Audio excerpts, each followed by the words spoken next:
Hi, it's me, Misty. Um, this video is a little late, but I just felt like I'd talk about these things that are going on right now. Um, well, as we heard, unfortunately, that North Carolina passed that constitutional amendment banning same-sex marriages.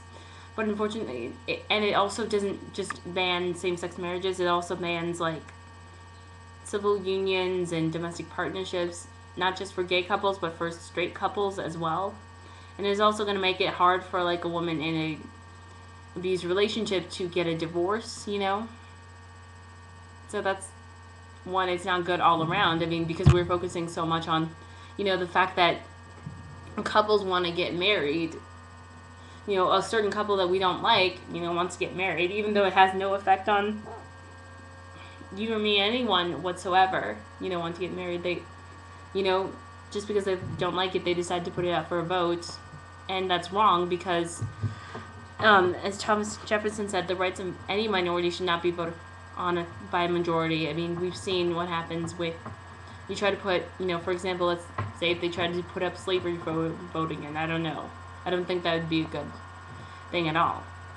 And I think, if anything, that sets a bad precedent when we say we can put anyone's rights up for a vote. I mean, the religious right is trying to put this, so much on, talking about religious freedom. What if people voted on the religious rights, religious freedom? What if we put that up for a vote? I mean, that would be just as wrong. I mean, I remember the guy who was, you know, the Bush's lawyer in Bush v. Gore, you know, case, actually made an argument, against Proposition 8 and, for same-sex marriage as, as a conservative position, that the government should not have a role in that. And so he actually, and when he was talking with Chris Wallace on Fox News, he was making the point of, like, you can't put citizens right up for a vote. What if we, did that with Fox News, which almost I would love to do personally, because Fox News is a box of misinformation, but it's true. Anyway, but also big news on the, unfortunately, that's sad news and everything and whatnot. But the good news is on that,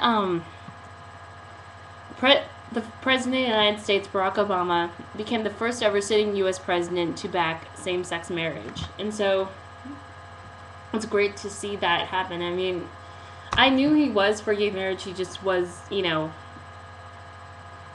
waiting for sort of, I think, he couldn't get elected, if he did fully support same-sex marriage, and it was pretty much political suicide at the time. So I was sort of, giving a reluctant pass on this because, I mean, when you look at his record overall, for me, as a bisexual, I mean, I cared about other issues, of course, like the economy and whatnot.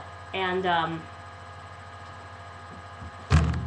I mean, for me, on his record on gay rights, he was actually already doing a pretty good job. But, I mean, this is just icing on the cake for the matter. And so I'm really happy to hear that. I'm, happy to see this happen. I think, this will, I mean, it may help him or hurt him. I think we gotta be careful of drawing on this as a wedge issue. I think, but on one hand, I think, wedge issues for the Republican Party are pretty much sort of turned into political suicide in some ways at the same time. So we will see. All right, bye.